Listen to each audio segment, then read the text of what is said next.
Putus ya? Kita mulai saja. Mulai Ustaz, silakan. Baik. Saya terputus tadi suaranya dari situ. Silakan. Assalamualaikum warahmatullahi wabarakatuh. Waalaikumsalam warahmatullahi. Bismillahirrahmanirrahim. Alhamdulillahirabbil alamin. Alladzi hadana li hadza wa ma kunna linahtadiya laula an hadanallah. Asyhadu an la ilaha illallah wahdahu la syarikalah wa asyhadu anna Muhammadan abduhu wa rasuluhu la nabiyya ba'dah. Allahumma shalli ala Muhammad wa ala alihi wa ashabihi ajma'in. Amma ba'du.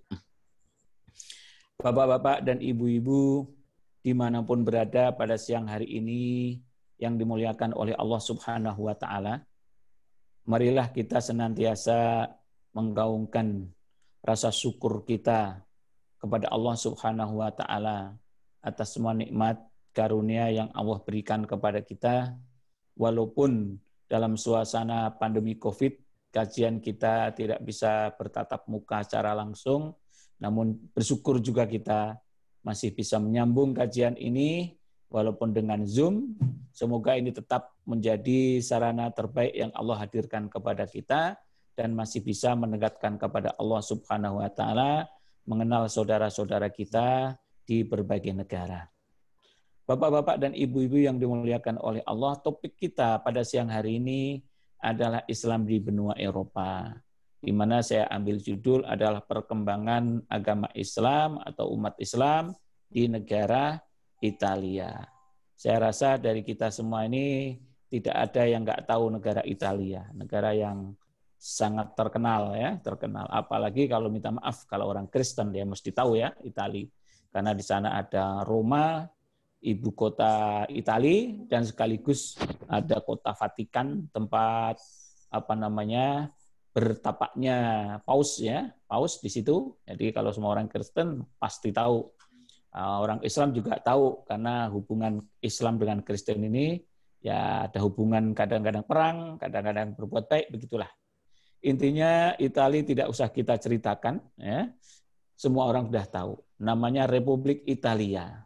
Presidennya sekarang namanya Sergio Mattarella, 2015 hingga sekarang. Bahasanya Italia, ada sebagian kecil Prancis dan Jerman, karena memang dekat.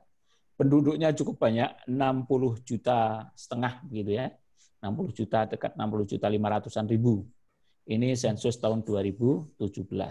Perkiraan penganut agamanya 90% Roman Katolik, terdapat komunitas Protestan, dan Yahudi, komunitas juga Islam. Umat Islam itu kira-kira 2 tahun yang lalu, tahun 17-18 ini sensusnya sekitar 2 juta, bukan 200.000 nih ya, 2 juta. Sensus 2015. Mungkin kalau kita agak-agakkan sekarang, mungkin sekitar 2.200.000 lah, begitu kurang lebihnya. Nah, yang menarik ini kota Italia yang beribu kota Roma ini ada satu hadis Nabi Muhammad SAW yang luar biasa, ya, yang luar biasa. Dan hadisnya ini sudah terbukti separuh.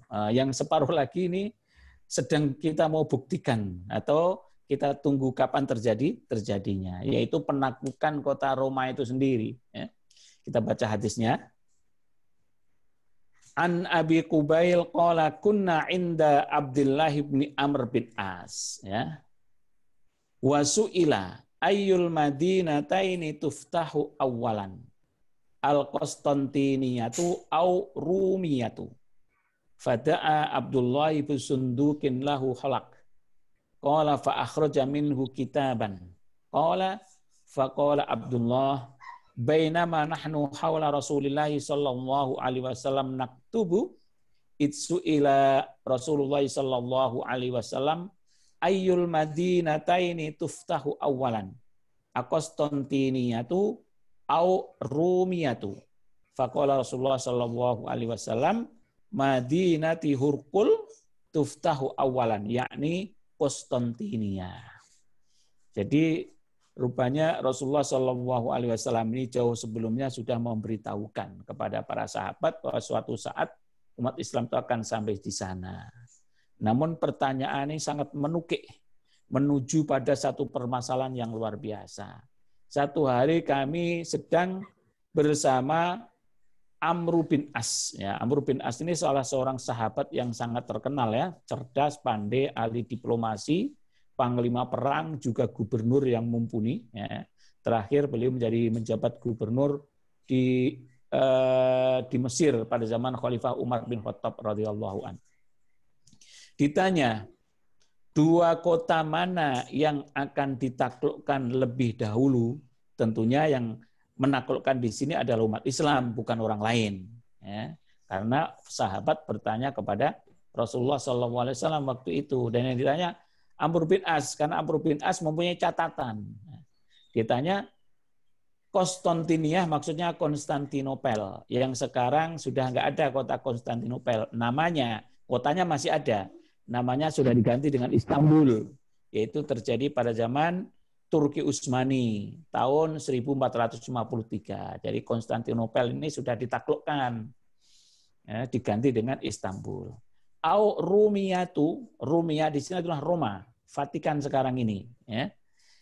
Fada'a Abdullah bisuntukin lahu khalq. Kemudian Abdullah bin Amr ini, Abdullah bin Amr bin As ini minta coba datangkan petiku itu, peti yang kecil itu yang saya tutup itu, ya, dikunci.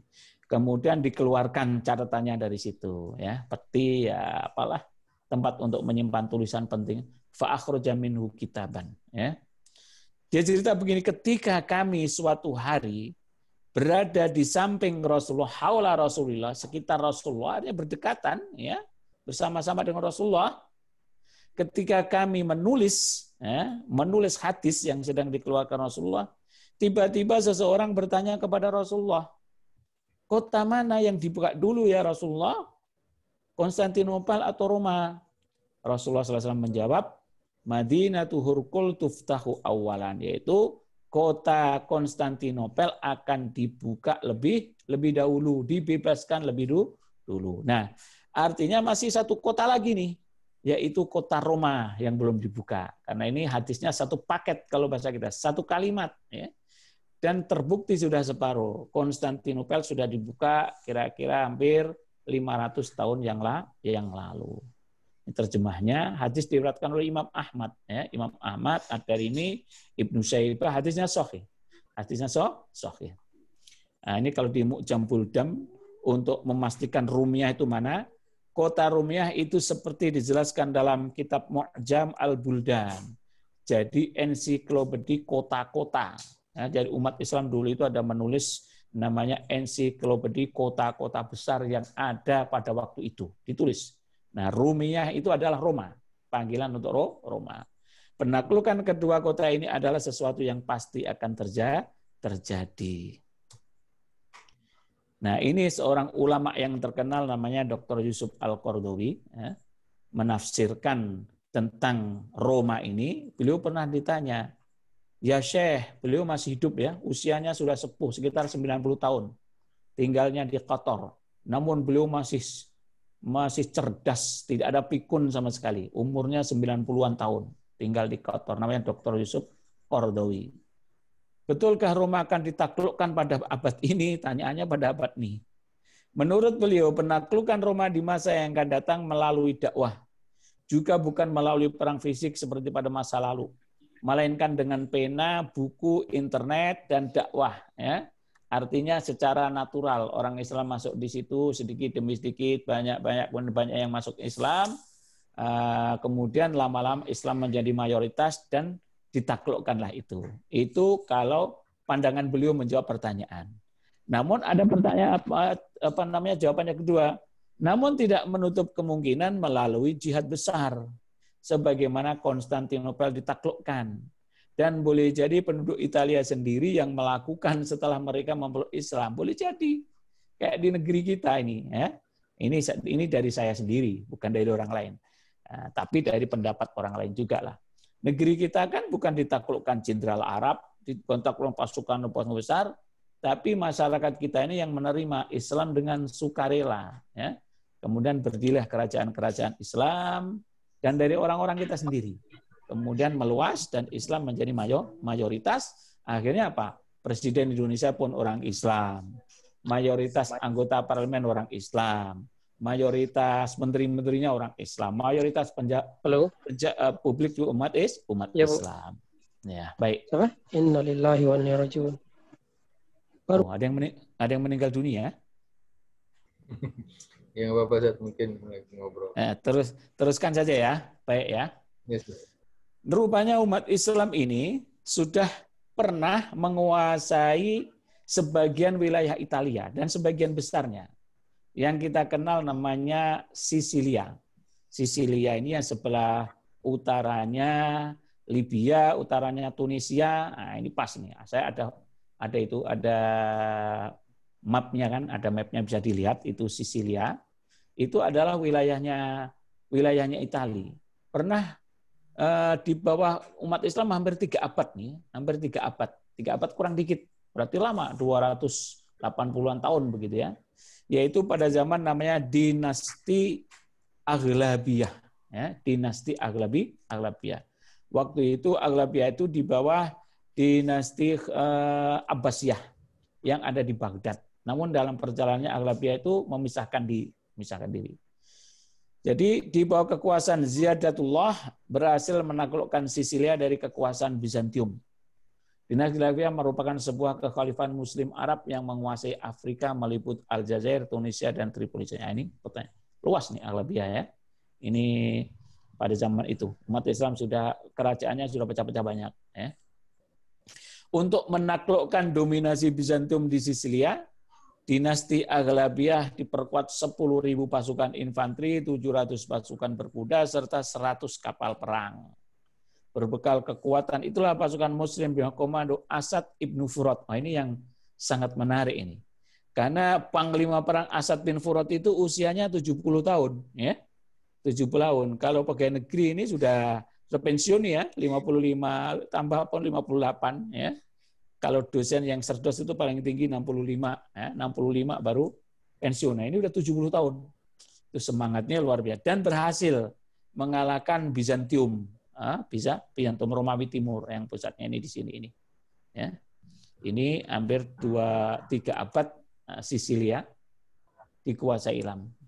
Sejak berada dalam kekuasaan Islam, Sisilia menjelma menjadi salah satu pusat peradaban di Eropa setelah Cordoba, ya. Cordoba ada sebelah baratnya. Jadi yang namanya Laut Tengah atau Mediterranean Sea ini ya menjadi danunya umat Islam ya. Sejak Spanyol, kemudian semua Afrika, Syam masuk muter di Turki, ini jadi kekuasaan Islam. Mereka hanya punya wilayah pantai sedikit, yaitu pantainya di Italia ini aja. Ya. Ini umat Islam, jadi Laut Tengah itu menjadi danunya umat Islam. Di era kejayaan Islam, Italia pernah menjadi wilayah kekuasaan yang dibangun umat Islam. Peradaban Islam mulai menguasai wilayah negeri itu, khususnya Sisilia sejak 15 Juli 827 Masehi. Ya kira-kira berapa abad itu? 12, 13, 11 abad yang lampau. Ya. Nah ini jatuhnya Palermo, ibu kota Sisilia. Palermo, Sisilia. Sejak kekhalifahan Umayyah menguasai Afrika, abad 8 Masehi, pasukan tentara Islam sempat berkali-kali mencoba menaklukkan kekuasaan Bizantium. Ya. Terjadi berturut-turut 703, 728, 729. Ya. Secara resmi kota Palermo, ibu kota Sisilia, ditaklukkan umat Islam tahun 831 Masehi, sedangkan Messina dikuasai Muslim 12 tahun berikutnya. Sejak wilayah Enna berhasil direbut dari Bizantium, provinsi Sisilia sepenuhnya berada di tangan umat Islam. Nah, ini kekuasaan kerajaan Islam cukup luas nih ya.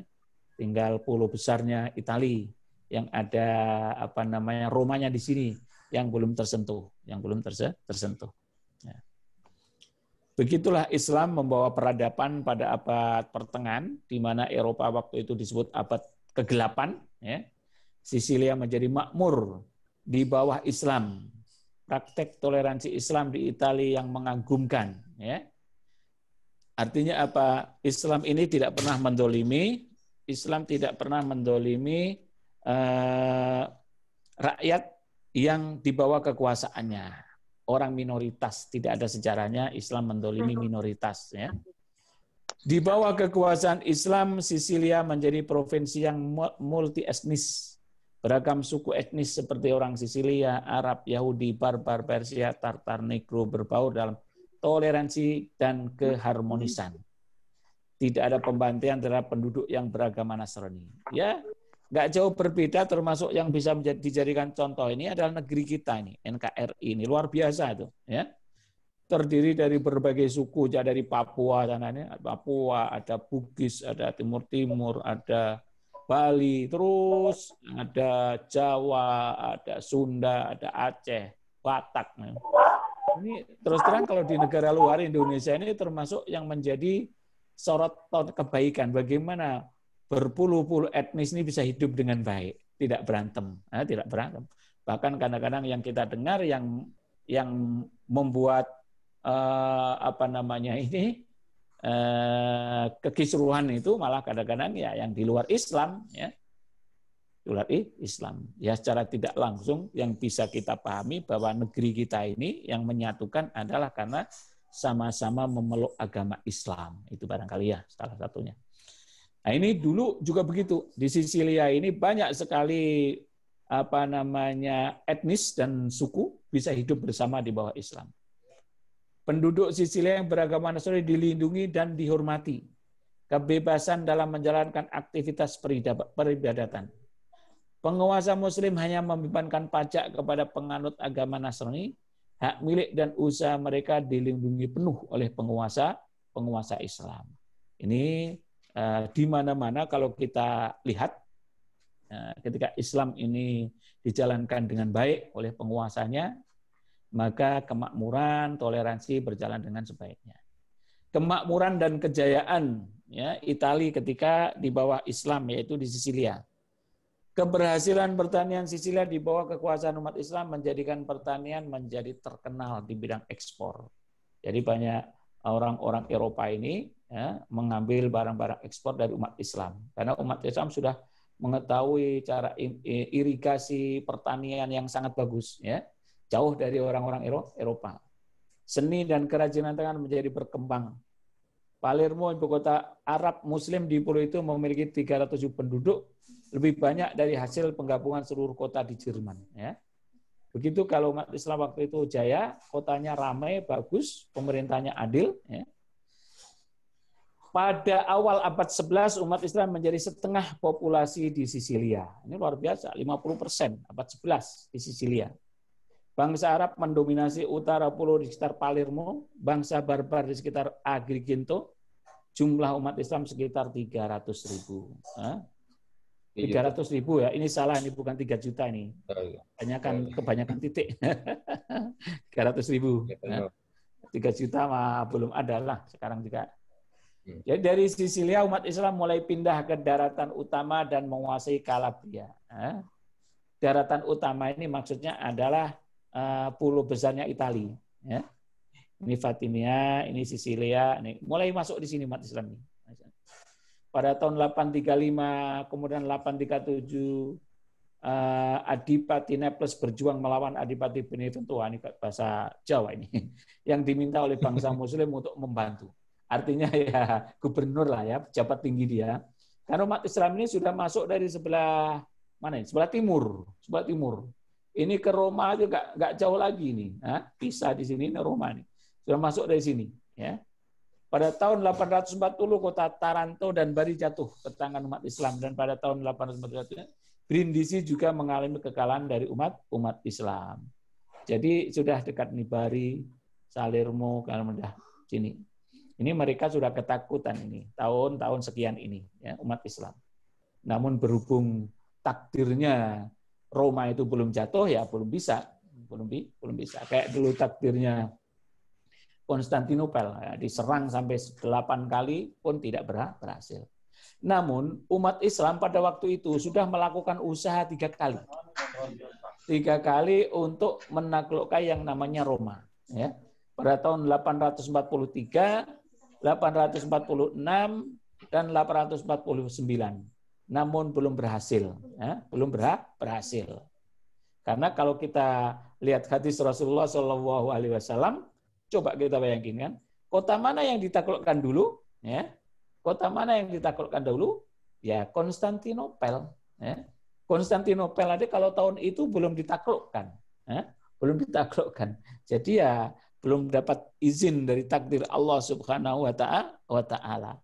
Kayak persis kalau kita lihat dulu Nabi Muhammad SAW itu ada namanya Umrah Hudaybiyah, ya, Umrah Hudaybiyah. Umat Islam itu sudah di situ 1400, ya, sudah siap perang. Niatnya mau masuk ke Mekah. Namun oleh orang-orang kafir Quraisy itu dihalang-halangi. Pokoknya apapun yang terjadi, nggak boleh Muhammad masuk di sini.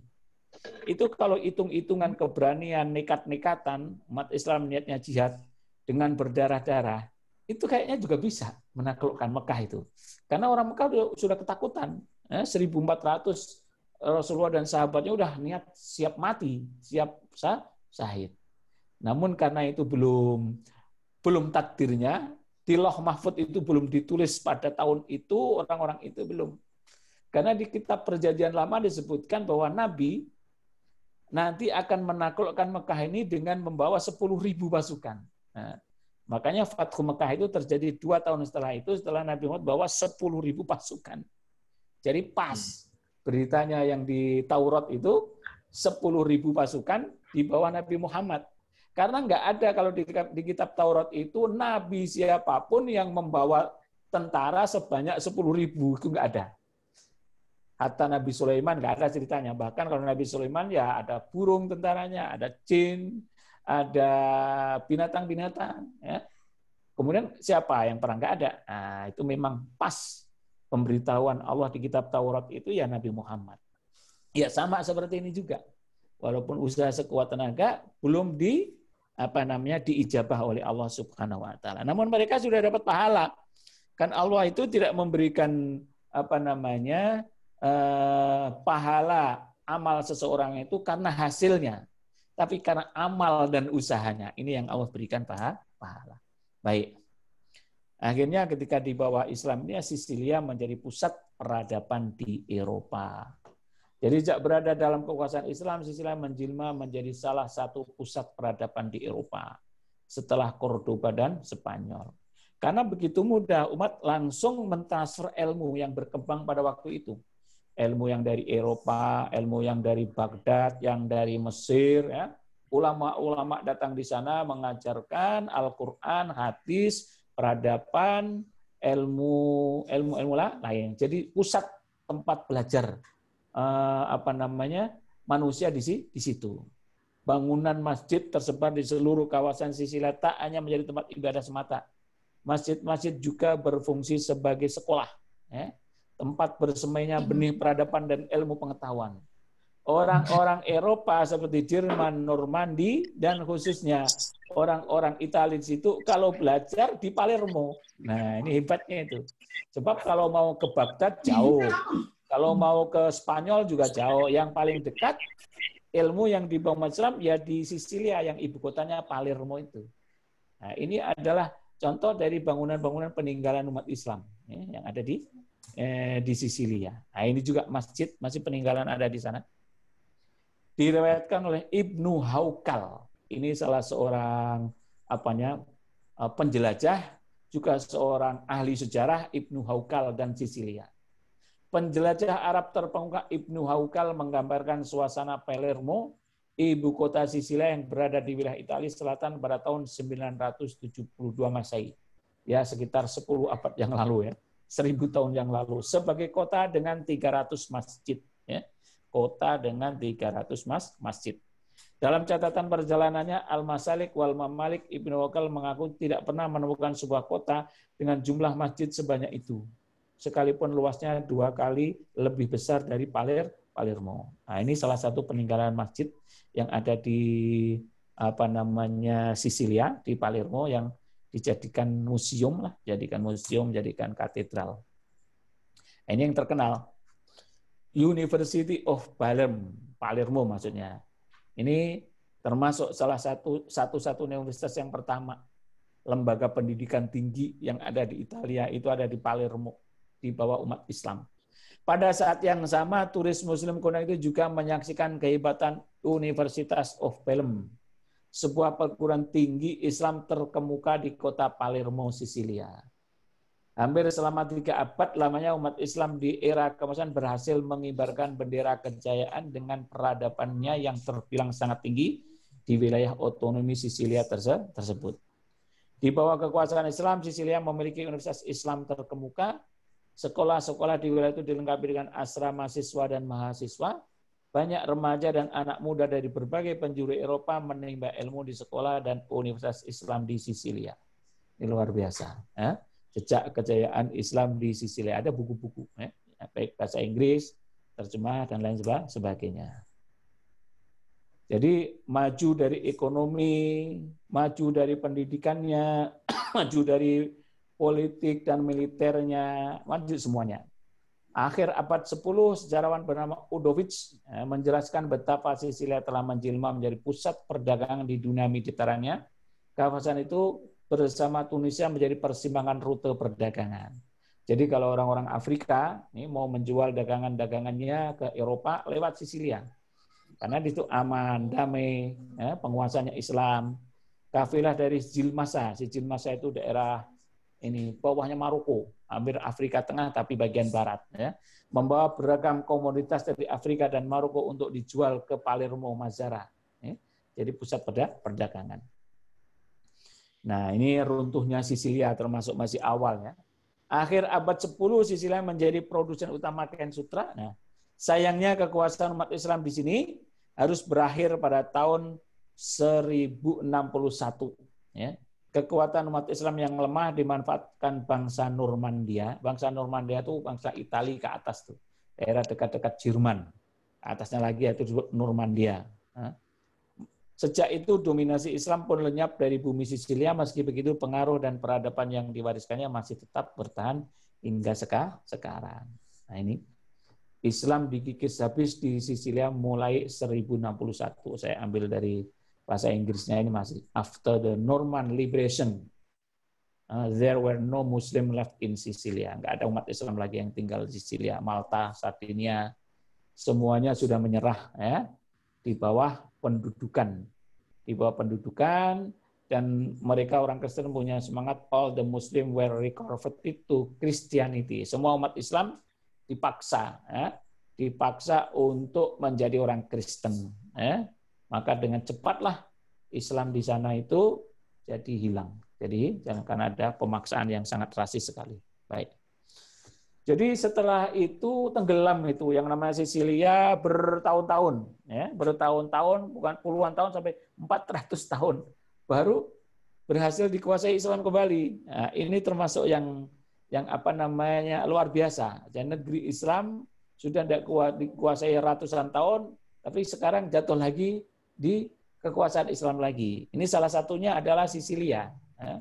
Kalau yang lain kan sudah hilanglah begitu. Seperti Spanyol jatuh ke orang Kristen tahun 1492 sampai sekarang udah nggak ada.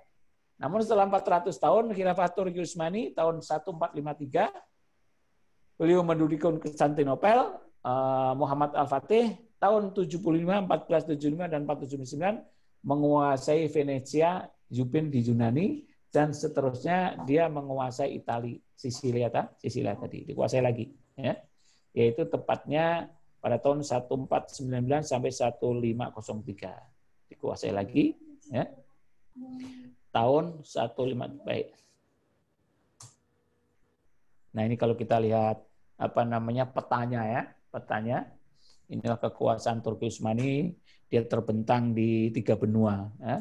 Benua Afrika, ya, mulai dari Aljazair, Tunisia, Libya, Kairo, Mesir, terus Syam, semuanya, Madinah, Mekah, ini di Asia. Kemudian Turki sekarang, dan kemudian Eropa Timur, ya. Eropa Timur sampai di Budapest. Sebetulnya dulu pada zaman Muhammad Al-Fatih sudah menyiapkan tentara besar. Tujuannya adalah untuk menaklukkan Roma itu. Namun Allah Subhanahu wa taala pun belum memberikan izinnya, beliau wafat, ya. Muhammad Al-Fatih wafat. Baik, ini kisah lama, ya, kisah Islam ketika menguasai sebagian Italia. Hari ini kajian kita sambung dengan perkembangan terkini yang terjadi di Italia. Ya. Agama Islam terbesar kedua di Italia. Ya. Jadi survei statistik nasional menyebutkan bahwa terdapat kurang lebih 2 juta Muslim di Italia. Padahal pada tahun 70-an, ya, umat Islam hanya sekitar 40.000 saja. Tahun 70-an kan, baru 50 tahun yang lalu. 50 tahun ini umat Islam berkembang sangat luar biasa, 1.600.000. Dan perkembangan Islam di sana sekarang ini bukan hanya pendatang, orang Italia sendiri pun yang masuk Islam juga banyak. Yang masuk Islam banyak. Izzuddin Elmir, ya, ini nama orang Turki biasanya. Imam, salah satu imam di Italia, sekaligus ketua Organisasi Persatuan Komunitas Muslim di Italia, bahwa terdapat lebih dari 700 masjid di Italia. Ya. Hal ini seperti dilaporkan oleh ANSA. Tahun 2014 ini ada sekitar 700 masjid. Ya. Yang sekarang ini sudah 2 kali lipat, ya. Sudah 2.000. Walaupun mayoritas dari masjid-masjid itu belum dapat izin resmi dari pemerintah. Ya. Izin resmi dari pemerintah belum ada. Namun tidak ada terjadi penghancuran, belum ada penghancuran. Ya karena memang umat Islam bertambah, kemudian sarana ibadahnya nggak ada. Kalau di kita nggak ada musim dingin, ya kalau di sana ada musim dingin salju mau sholat di mana? Nggak mungkin di luar. Nah begitu. Ya, akhirnya pemerintah mengizinkan untuk digunakan. Berdasarkan data nasional, rekening milik umat Islam menyumbang 4-5% PDB nasional Italia. Hal ini membuktikan bahwa Islam merupakan nilai tambah bagi Italia. Jadi umat Islam menyumbangkan penghasilan sampai 5%, besar itu 5%. Perkembangan umat Islam. Ya. Jadi total penduduk di sana itu yang orang asing ada 2.400.000. Ya ini sensus kan sekitar 2 tahun yang lalu. Kalau sekarang mungkin sudah lebih banyak lagi. Intinya 2.400.000 penduduk asing yang tinggal di Italia. Sekitar 820 atau 34% diantaranya adalah Muslim. Jadi memang pendatang ini ya karena yang datang kan banyak dari orang Afrika, dari negara-negara Islam, negara yang penganut Islam yang sedang terjadi konflik, ya kita sering dengar itu kan, ya. Mereka jadi pengungsi ya, ke Eropa. Jadi 34% itu orang Islam. Sebagian besar adalah imigran dari Albania dan Maroko dan Afrika. Ya. Tahun 2011 menunjukkan adanya sedikit peningkatan menjadi sekitar 1,6% atau 1 juta jiwa. Pada tahun 2018 jumlah umat Islam sekitar 2 juta begitu. Ya. Sebaran pemeluk Islam. Ya.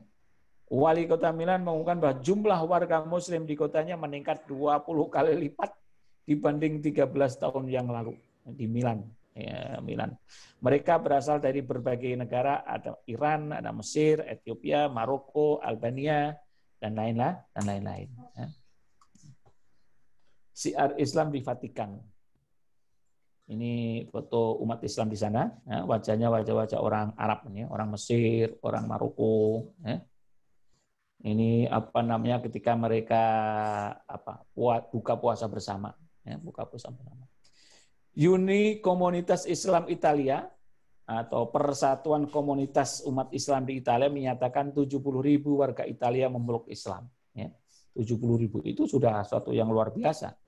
Maka kalau saya katakan tadi Islam berkembang dengan natural, lama-lama mengalahkan mereka, dan ada beberapa sebab mengapa umat Islam berkembang di sana, nanti di ujung kita ada sebutkan. Kenapa umat Islam berkembang dan mereka stagnan?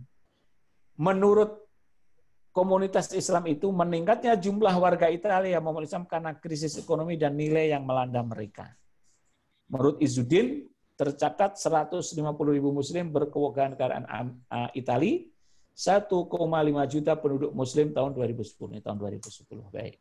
Nah, kemudian yang menjadi kebanggaan, ya, tanda kemenangan Islam sementara ini, kemenangan dalam arti Islam itu sudah punya komunitas, sudah punya masjid di situ. Ya. masjid di situ.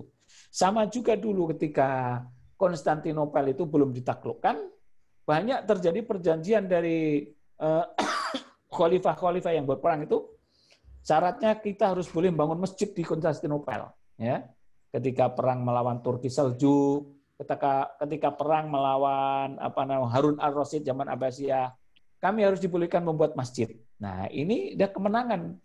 Karena masjid sudah berdiri di situ, azan sudah berkumandang, orang pun mulai datang ke situ. Ini namanya sejarah Masjid Agung Roma. Ya. Keberadaan masjid di tengah kota Roma itu tak terlepas dari jasa almarhum Raja Faisal namanya, bin Abdul Aziz, Raja Saudi yang terkenal adil, terkenal berani melawan Amerika, melawan Yahudi ini beliau Faisal ini. Ya. Tahun 75. Menurut Raja Faisal, kota Roma di mana menetap 40.000 Muslim tahun 70-an, tahun 70 sekitar 40.000 aja, sudah seharusnya jika memiliki sebuah masjid.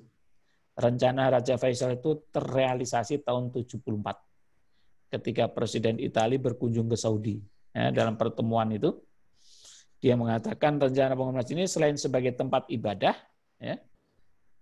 kegiatan umat Islam, juga bisa dimanfaatkan untuk menjalin hubungan yang akrab antara dunia Islam dengan orang Kristen, antara umat Islam dengan Kristen. Ya. Bisa menjadi salah satu media cara.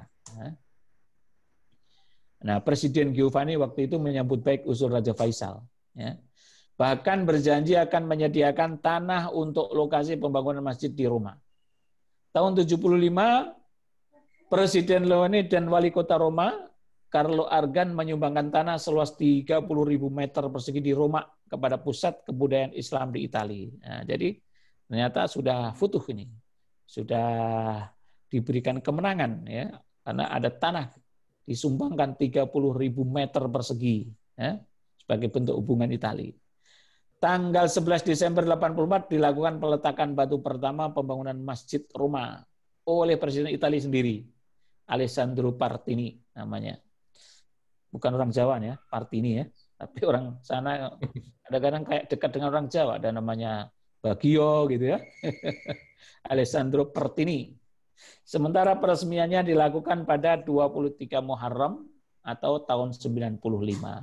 Jadi 20 tahun ya, 20 tahun membangun masjidnya ini, luar biasa. Nah, ini foto masjidnya ada. Masjid Agung Roma. Berada di utara kota Roma, berjarak sekitar 5 km dari inti kota yang paling bersejarah di kota Roma, berada di distrik Parioli yang merupakan kawasan bangunan-bangunan apartemen hunian menengah ke atas yang dibangun di antara tahun 50 hingga 70.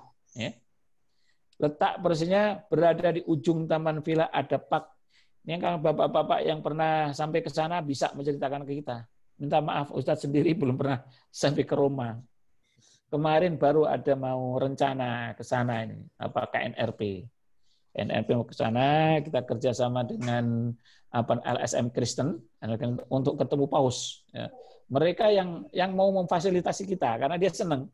Karena di sana juga orang Kristen ya, yang hatinya baik gitu ya istilahnya, dia juga mendukung Palestina. Kita sudah uruskan ini semua. Nah, datang pandemi kemarin.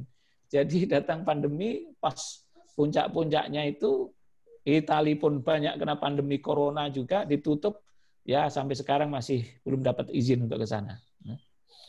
Belum dapat izin untuk ke sana. 20 tahun pembangunan Masjid Roma. Keseluruhan proses pembangunan masjid ini bahkan memakan waktu begitu lama hingga 20 tahun.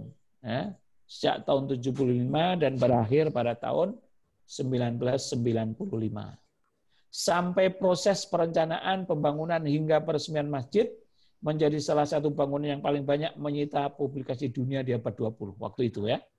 Kita nggak begitu ngeh karena jauh beritanya, apalagi ini tahun 95 ya.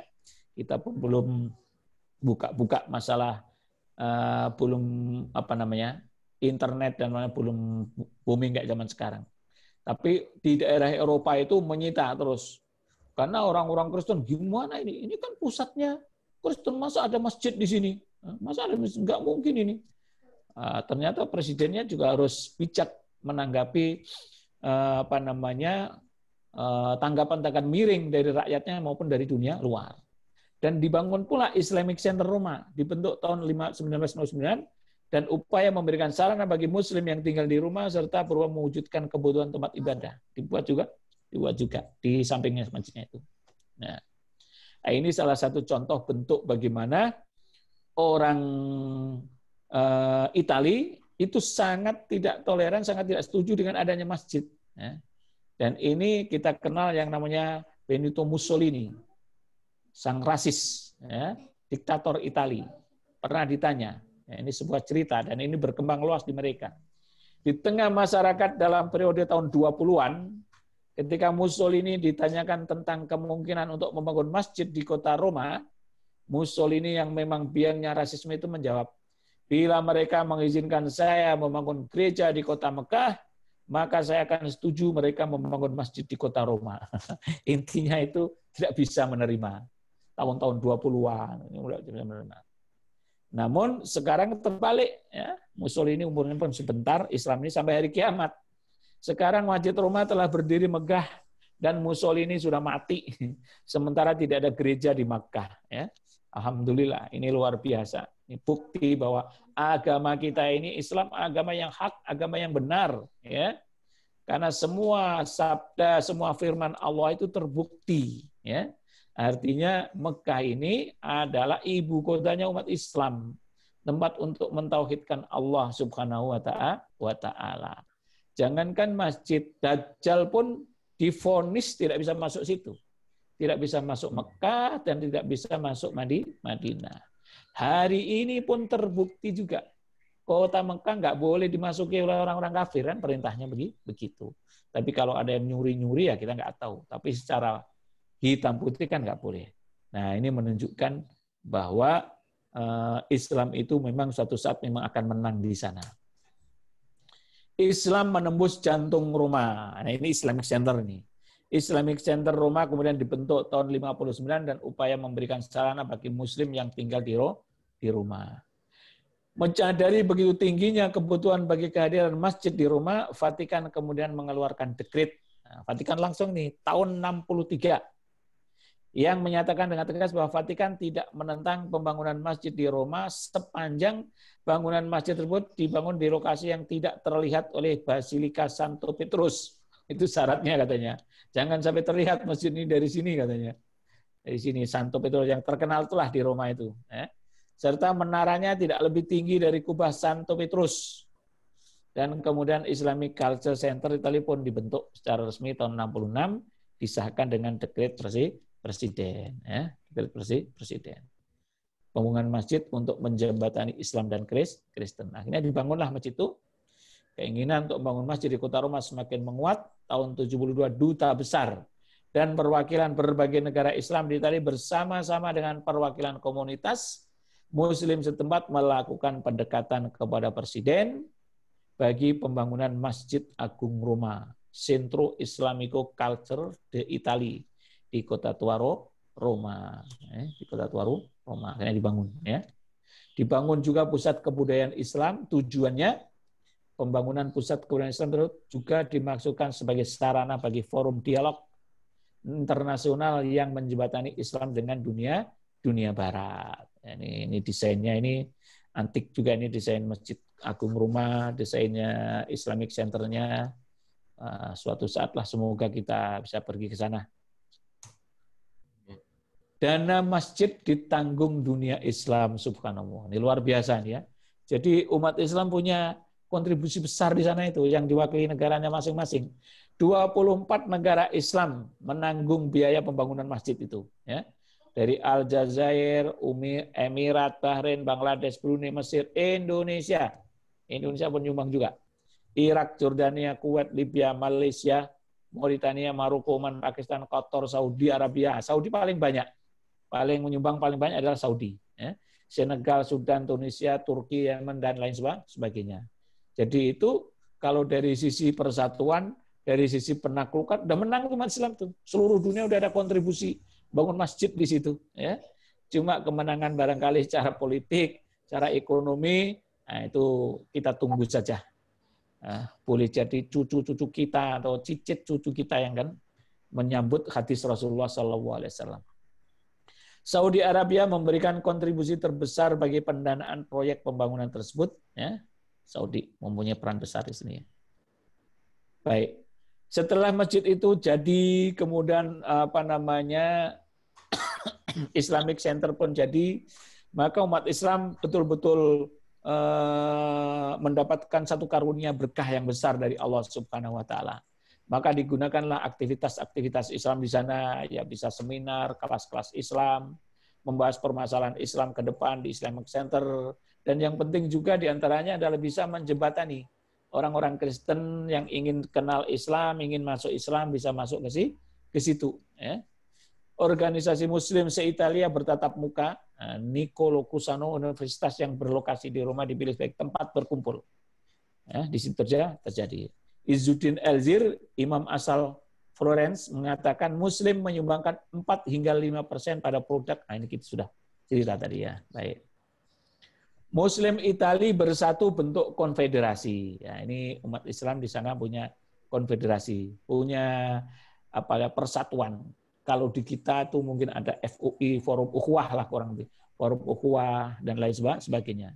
Sebuah langkah maju diambil guna menyatukan komunitas Muslim Itali dalam kongres yang berlangsung Sabtu kemarin, bukan kemarin tahun ini ya, ini sudah 3 tahun yang lalu, 250 masjid dan Islamic Center. Jadi ada anggotanya, kiriman dari 250 masjid dan Islamic Center, bentuk satu konfederasi. Memutuskan membentuk Konfederasi Islam Italia. Keputusan ini merupakan puncak dari dialog yang berlangsung sejak 2009. Jadi 2009 terus melakukan dialog-dialog, terbentuklah yang mana disebut dengan Organisasi Islam Italia atau UCOII. Abdullah Rodane seperti dikutip. Baik. Ya. Menarik juga ini di Italia. Ternyata Italia menjadi pusat halal Eropa. Ya. Bila krisis ekonomi yang mendera Italia membawa hikmah beberapa tahun yang lalu, industri halal yang semula tidak dilirik, kini mulai diminati. Faktanya, Dewan Makanan Halal Dunia menjadikan Italia sebagai tempat penyelenggaraan konferensi halal. Melihat Italia menyimpan potensi produksi, logistik, dan komersialisasi investasi baru sesuai dengan standar Islam. Ya. Jadi saya pernah ngobrol dengan teman, kan ada teman saya itu jadi home staff di Italia. Adik kelas saya dulu waktu di Pakistan. Kadang-kadang cerita lah begitu. Memang cara tidak langsung kalau kita lihat bagaimana gerakan umat Islam yang terinspirasi dengan hadis tadi itu, yaitu bahwa Roma juga akan ditaklukkan. Mereka itu semangat menyusun dakwah untuk Italia, mengirim orang-orang Islam, mendakwai mereka, ya. Karena ingin mendapatkan salah satu kontribusi besar keagungan Islam, yaitu menaklukkan Roma sebagai pusat Kristen, Kan kalau kita lihat ayat Al-Qur'an kan liyudhirahu 'alad dini kullihi, untuk mengalahkan semua agama. Konstantinopel sudah, Suriah sudah, tinggal Roma saja. Ini ada kisah yang menarik, salah satu wali kota muslim pertama di Italia. Namanya Mohammed Arturo Cersuli, dan istrinya ini orang Indonesia. Ya. Namun sejak 2 tahun yang lalu beliau sudah tidak menjabat sebagai wali kota. Ya. Beliau ini termasuk kenalannya almarhum Bapak Habibie. Muhammad Arturo Cersuli, akrab dengan Arturo, terpilih menjadi wali kota Sindaco Monte Argentario, ya, dari partai politik tengah kanan tahun 2008. Keberhasilan menjadi wali kota ini akhirnya diliput oleh harian Italia. Arturo pernah datang ke Indonesia atas tawaran mantan Presiden B.J. Habibie yang tengah merintis percepatan pengembangan teknologi di tanah air. Datang di situ. Insinyur nuklir tersebut bekerja di Badan Tenaga Nuklir Nasional Batan di Serpong. Pernah kerja di Serpong, di Serpong, di nuklir ya, Tangerang Selatan. Disitulah Arturo bertemu sang istri, namanya Sri Semiarti. Jadi istrinya orang Indonesia. Nah, ini istrinya dia. Khusus datang hari itu ke Jakarta, dia dapat undangan datang ke Jakarta menghadiri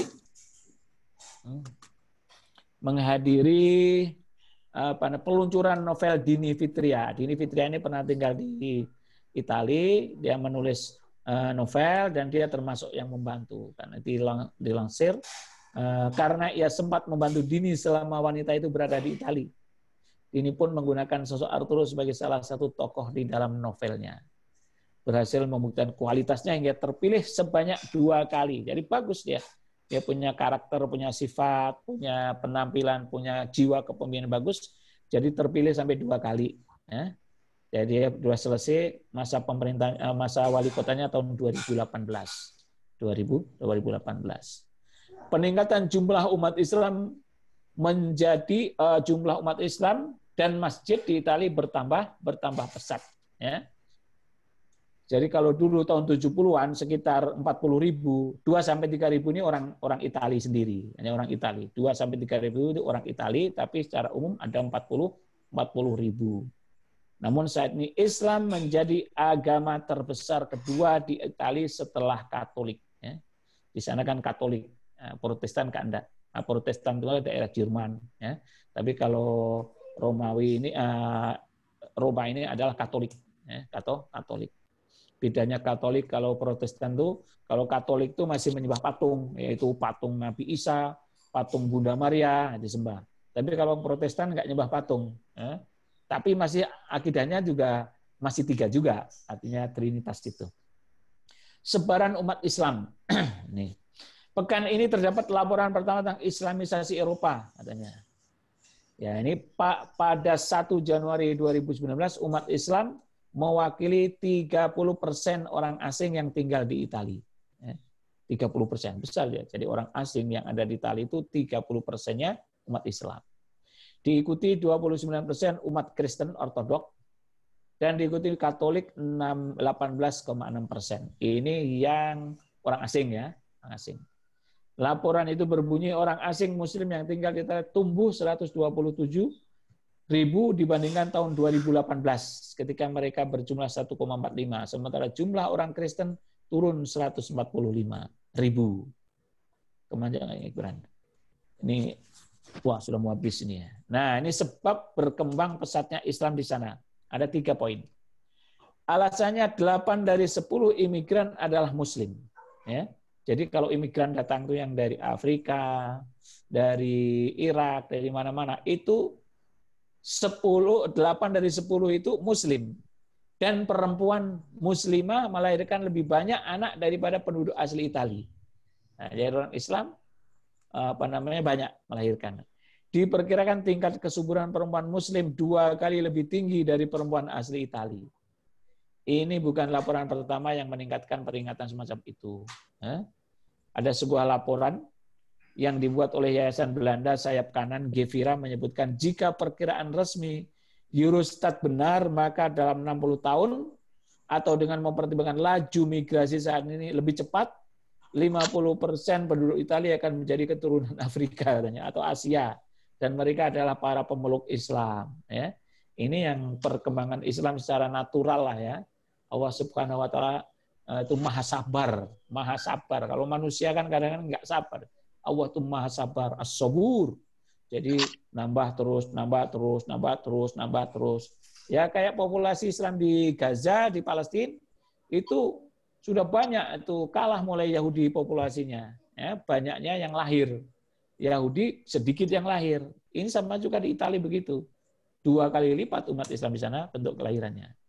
Nah, tantangannya apa umat Islam di sana ini tantangannya? Dari 60 juta total jumlah penduduk Italia, warga muslimnya hanya berjumlah sekitar 2 juta. Dari jumlah ini 50.000 warga muslim memiliki hak pilih dan tidak ada satupun politisi muslim di negeri itu. Politisi muslim nggak ada, anggota dewan, ya. Hak pilihnya juga enggak. Penganut agama Islam di negara ini jumlahnya paling